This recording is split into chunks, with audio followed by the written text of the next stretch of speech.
Radhe guys, स्वागत है आप सबका हमारे यूट्यूब चैनल जिसका नाम है श्री जी। हम जिस टॉपिक पर बात कर रहे हैं वह साधारण रस। एक वीडियो आ चुका है, दूसरे वीडियो में हम बात किसकी कर रहे हैं, अग्निजार की। ठीक है, अग्निजार क्या होता है? अग्निजार जो होता है वो होता है एम्बार गैस, यानी कि रेड ऑक्साइड तो गिरी सिंदूर होता है। ठीक है, एम्बार गैस। ठीक है, AMBARGIS। ठीक है, संस्कृत का नाम होता है अग्नि जार है, हिंदी में अंबर कहते हैं इसे। ठीक है, हिंदी में क्या कहते हैं, अंबर कहते हैं। इंग्लिश में अंबार गैस हो गया। ठीक है, अग्निज नाम है, अग्निगर्भ, अग्नि निर्यात, समुद्र जरायु, अग्नि ज्वाला, बड़वा, अग्निमल। ठीक है, सिंधुफला, अणवोबधक, बहिजार आदि। रस आवरण में सर्वप्रथम अभ्रक द्रावण के लिए इसका उपयोग देखा जाता है। प्राचीन संहिता ग्रंथकारों में इसका उल्लेख कहीं नहीं मिलता। इस पर परिचय है इसका कि स्पर्श रेल जाति की बड़ी मछली की आंतों में से, वेल जाति जो होती है ना, उसकी बड़ी आंतों में से स्रवित होने वाला मोम सदृश पदार्थ होता है। यह अत्यंत सुगंधित द्रव होता है तथा सुगंधित द्रव्यों के उत्पादक में यह विशेष उपयोगी होता है।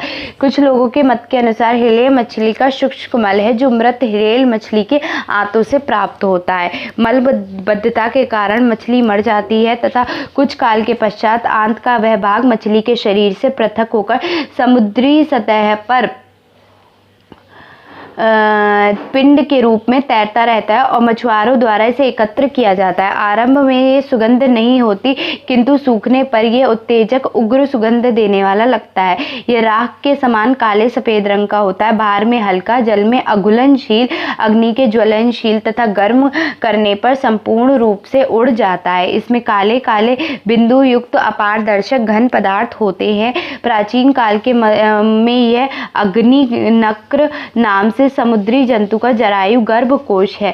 यह सूर्य रश्मियों में शुष्क होकर समुद्र के किनारे रहने वाले मछुआरों को प्राप्त होता है। इसे अग्निजार कहते हैं। प्राप्ति स्थान हो गए पृथ्वी के उष्ण कटिबंधीय समुद्री भागों में से विश्कर, मनार, सिलोम, अफ्रीका, भारतीय समुद्री तट, लक्षद्वीप और निकोबार द्वीप के किनारों पर प्राप्त होता है। अग्निजार समुद्र के क्षारीय जल और क्षारीय किनारों में बहुत दिनों तक पड़ा रहने के कारण औषध की दृष्टि से इसमें अशुद्धि नहीं आती है, अतः इसके पृथक होने से शुद्धि की कोई आवश्यकता नहीं होती। अंबर के गुण, रस में इसे कटु तथा गुण में यह लघु उष्ण माना जाता है। यह दीपन ग्राही, त्रिदोषगण एवं विशेषकर वात कफनाशक होता है। यह पित्त को बढ़ाने वाला, रक्त रोग, धनु, वात तथा संपूर्ण वात व्याधि का नाश करता है। यह कस्तूरी के समान गुणमाला माना जाता है। यह मेद रोग नाशक होता है। पारद के वीर एवं बुभुक्षा को बढ़ाने वाला तथा जारण कर्म में उपयोगी होता है। इसके उपयोग से पारद स्पर्शवेदी हो जाता है। इसकी जो मात्रा होती है 1/4 से 1/2 रत्ती तक देते हैं। शहद, घृत, मक्खन अन्य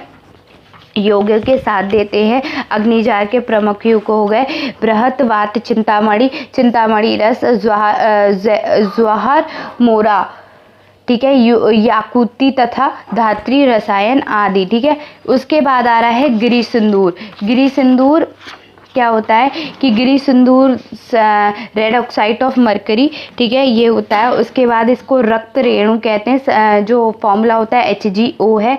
रस ग्रंथों में इसका परिचय मिलता है, अतः ये कह सकते हैं कि 8वीं शताब्दी के बाद यह परिचय में आया है। ठीक है, उसके बाद गिरी सिंदूर सदृश लाल वर्ण का चमकदार चूर्ण है। ये वजन में भारी होता है। पारद के ऑक्सीजन का यौगिक है जो खुले वातावरण में पारद ऑक्साइड तथा ऊष्मा से प्रतिक्रिया कर प्रकृति में बनता है तथा पत्थरों के बीच पाया जाता है। यह खनिज के रूप में अत्यंत अल्प मात्रा में कहीं कहीं अन्य खनिजों के साथ पाया जाता है। इसे रक्तवर्ण का पारद चूर्ण कह सकते हैं। गिरी सिंदूर पारद का खनिज है जो शुष्क और लाल होता है। इसे पारद में के मोटेराइट के समान मानते हैं। इसमें कुछ पारद के कण भी विद्यमान है। रस रत्न समुच्चय में इसे निम्न रूप में कहा गया है। बड़े बड़े पत्थरों के बीच में कभी कभी थोड़ा सा पारद शुष्क और लाल रंग की अवस्था में पाया जाता है। इसे गिरी सिंदूर कहा जाता है। प्राप्ति स्रोत पर्वत से। गिरी सिंदूर के गिरण यह रस में कटु एवं तिक्त तथा वीर में उष्ण होता है। त्रिदोष शामक तथा भेदी होता है। देहलोकर, नेत्र के रोग में हितकारी, रसबंधन तथा अगण्य होता है। यह भगन सादर व्रण शोधन तथा रोपण, विसर्ग, कुष्ठ, कंडू, विस्फोट तथा विष रोग शामक होता है। विद्वान गिरि सिंदूर को ही नाग सिंदूर मानते हैं। रस जल निधि करके सिंदूर कहकर दो भेद बताएं, गिरि सिंदूर और नाग सिंदूर। गिरि सिंदूर जो होता है वो स्वभावज होता है और नाग सिंदूर जो होता है वो कृत्रिम होता है। इसे रेड ऑक्साइड ऑफ लेड कहते हैं जो कृत्रिम रूप में बनाया जाता है, रेड ऑक्साइड ऑफ लेड, ठीक है। और जो गिरि सिंदूर है वो क्या है, red oxide of mercury. Next आ जाओ हिंगुल को। हिंगुल क्या होता है, बार होता है, ठीक है। प्राप्ति स्रोत जो होता है वो खनिज एवं कृत्रिम है, ठीक है। नाम हिंगुली है, हिंदी में सिंग रफ कहते हैं, ठीक है। अंग्रेजी नेम सिनेबार हो गया। रासायनिक संगठन red sulphide of mercury HGS। काठिन्य 2 से 2.5, विगुण 8.1।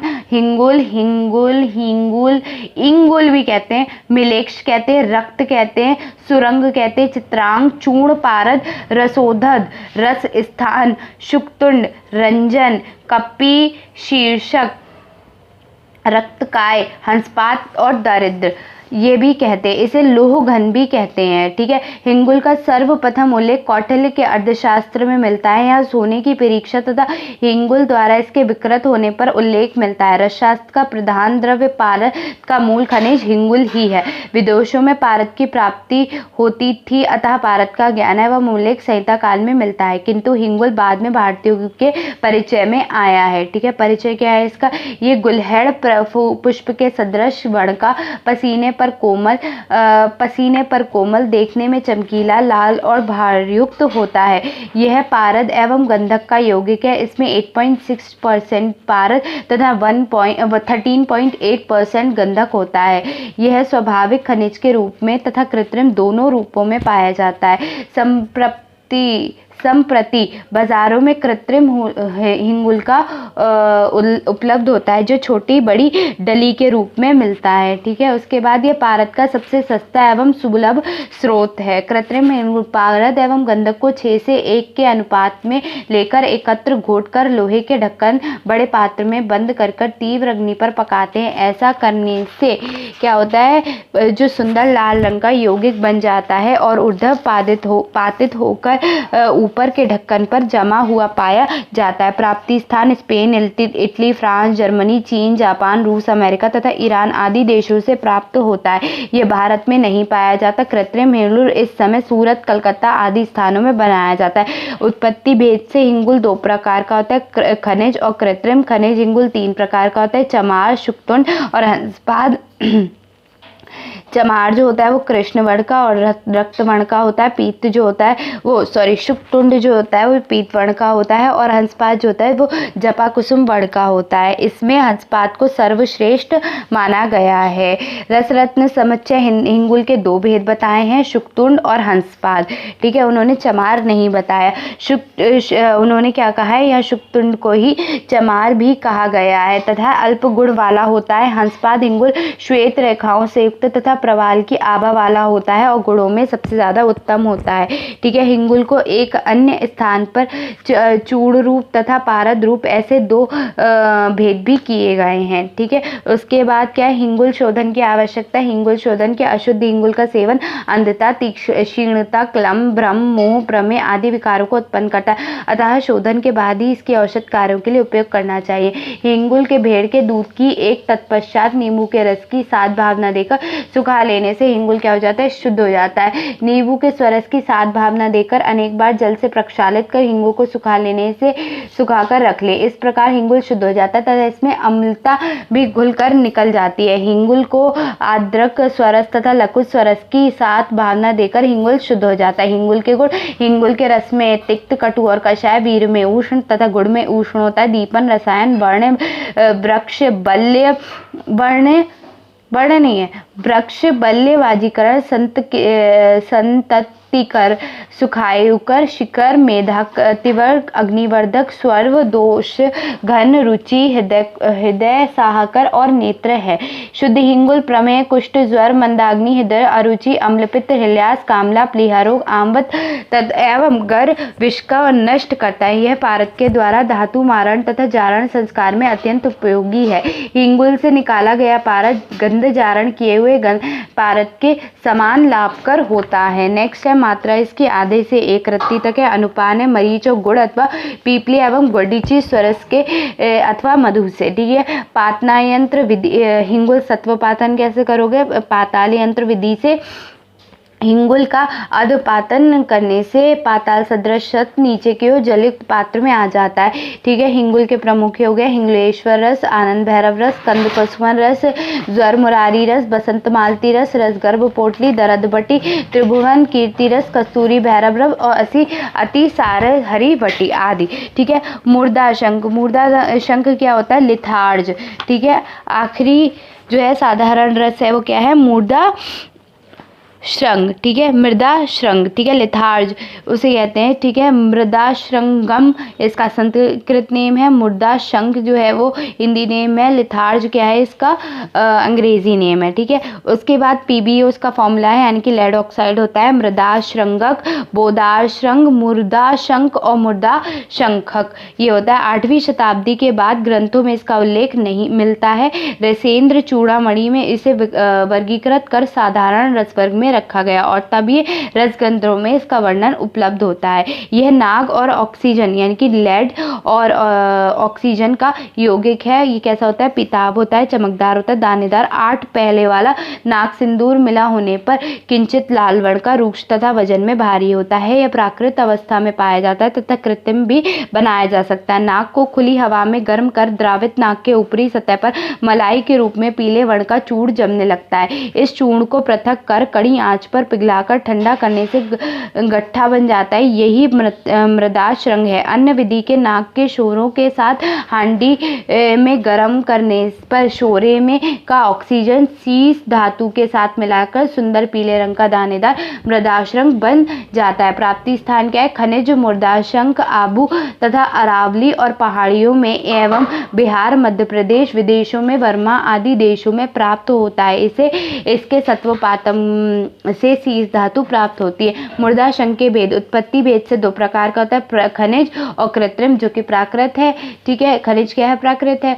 और दूसरा है कृत्रिम। वर्ण भेद से भी ये 2 प्रकार का होता है, पीत और पांडुर। आयुर्वेद प्रकाश ने कहा है और रचना की दृष्टि से भी आयुर्वेद प्रकाश ने इसे 2 प्रकार का बताया है, सदल और निर्दल। ठीक है, मुर्दा शंख का शोधन कैसे होता है? मृदा शंख को अच्छी तरह कूटकर प्रस्तर आदि का अंश पृथक कर बारीक कपड़ा छन चूर्ण बना लेने थे। अब इस चूर्ण को 15 दिन तक स्वच्छ जल से मर्दन करें, तत्पश्चात धूप में रखकर सुखा लें। इस प्रकार मुर्दाशंख शुद्ध हो जाता है। शत आदि में अवचूर्णन के लिए इसका उपयोग करते हैं। इसका अभ्यंतर प्रयोग नहीं देखा जा सकता, ब्राह्म प्रयोग की भी प्रचलित है। शास्त्रों में इसे कैसे गुण वाला बताया है? शीत, गुरु, केश रंजक, केश फरंग, व्रणनाशक, भंगन, संधार, रस बंधक, त्वक दोषनाशक एवं संकोचर कहा गया है। यह कफ एवं वात कफनाशक, यह पामा कंडुनाशक एवं व्रण रोपण है। पुरुषों में होने वाले फिरंग रोग को नष्ट करता है। पारद का बंधन करने में ये उत्तम, उत्कृष्ट तथा उत्तम केश रंजक है। रस रत्न समुच्चय में मृदा श्रृंग को सीसक का सत्व यानी कि सी सत्व कहा गया है। मृदा शंख का सत्वपात, मृदा शंख को चूड़ कर उसमें चतुर्थांश टंकड़ एवं उत्तान ही कोयले का चूर्ण मिलाकर अच्छी प्रकार मर्दन कर मूषा में रखकर दमन पूर्वक तीव्र अग्नि देने से मृदा शंख का सत्व निकल जाता है। मृदा शंख के सत्व के रूप में नाग प्राप्त होता है। साधारण रस के किसी भी द्रव्य को मातुलंग और आद्रक स्वरस की 3 दिन तक भावना देने तक सुखा लेने से शुद्ध हो जाता है। इसी प्रकार समस्त सत्वों का भी शोधन हो जाता है। तो यहाँ पे साधारण रस भी खत्म होता है आपका। ठीक है, तो इतने काफ़ी है। ठीक है, थैंक यू।